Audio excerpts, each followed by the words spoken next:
M ঢাল বিশিষ্ট কোন রেখার সমীকরণ কি হবে?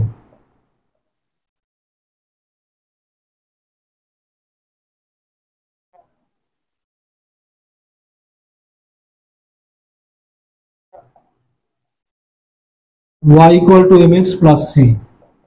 কি বললাম? y equal to mx plus c। আবারও বলি, y আর x এর দিকে তাকাও, দেখো পাওয়ার কত? 1 1। এই কারণে সরল রেখা y equal to mx plus c। এটার গ্রাফটা কেমন হয়? এটা গ্রাফ হবে সবসময় মাথায় রাখবা এরকম। কথা হচ্ছে আপনি মন মতো আঁকলেন এরকম, এরকমই, হ্যাঁ এরকম না, জাস্ট এরকম। কেন এরকম? কারণ এটা y অক্ষকে ছেদ করবে। দেখো, এটা লাল কলম দিয়ে দেখাই। মূল বিন্দু থেকে সবসময় নিবা y অক্ষরে কতটুকু ছেদ করছে সেই অংশটা। এই যে এই বিন্দু রেখে কল্পনা করো এতটুকু, এই অংশটুকুকে বলা হয় হচ্ছে সি।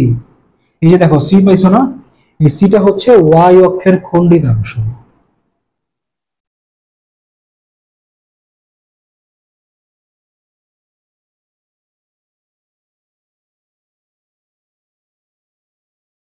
আশা করি ক্লিয়ার যে সিটা কি, y অক্ষের খণ্ডিতাংশ।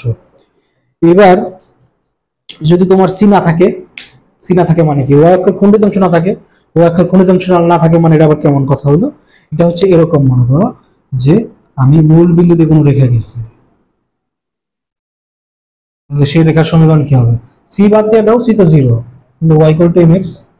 তার মানে যদি কখনো কোনো রেখার সমীকরণ দেখো y ইকুয়াল টু mx এই টাইপের, তাহলে বুঝবা এটা হচ্ছে মূল বিন্দুগামী সরল রেখা। এখন তোমার mx প্লাস সি বা mx দিয়ে দেখাচ্ছে দেখে অনেকে কনফিউশনে পড়তে পারো। এটা অনেক ভাবে হইতে পারে। যেমন আমি তোমার বললাম y ইকুয়াল টু 3x, এটাও মূল বিন্দুগামী সরল রেখা, এখানে ঢাল হচ্ছে 3। তুমি ধরে নাও আমি কিন্তু আন্দাজে বসাচ্ছি, মানে ক্যালকুলেশন গুলো হিসাব করে নিতে হবে, কারণ এখানে তো tan এর মানটা ফ্যাক্টর। যেভাবে হোক না কেন তুমি দেখবা আর কি, মানে সিম্পল এখানে এই ফর্মে যদি থাকে আর কি। এটা হচ্ছে আমার বলার মেইন ইন্টেনশনটা, যে তোমার কাছে যেই কোশ্চেনটা দেওয়া থাকবে ওটা তো ওইভাবে হিসাব নিকাশ করাই, তো এটা দেখে যদি তুমি বুঝো যে এটা কেমন, তুমি যেভাবেই আছে তোমার, মনে করো আমি তোমার দিলাম 3x plus 2y equal to 9, তুমি -9 ইকুয়াল টু 0, যেভাবে দিই না কেন তোমার কাজ কি, এটা যদি y equal to mx plus c তে রাখতে চাও, তোমার কাজ হচ্ছে y রে সবসময় বামে রাখবা, তারপরে x ডান পাশে নিয়ে যাও, দাও -3x প্লাস 9। এবার y এর সহগ এখানে কত? 1। এখানে y এর সহগ 1 বানায় দাও। 1 বানাইতে গেলে কি করতে হবে? 2 দিয়ে ভাগ করতে হবে। ডাইন পাশেও 2 দিয়ে ভাগ করতে হবে, এটারও 2 দিয়ে ভাগ করতে হবে।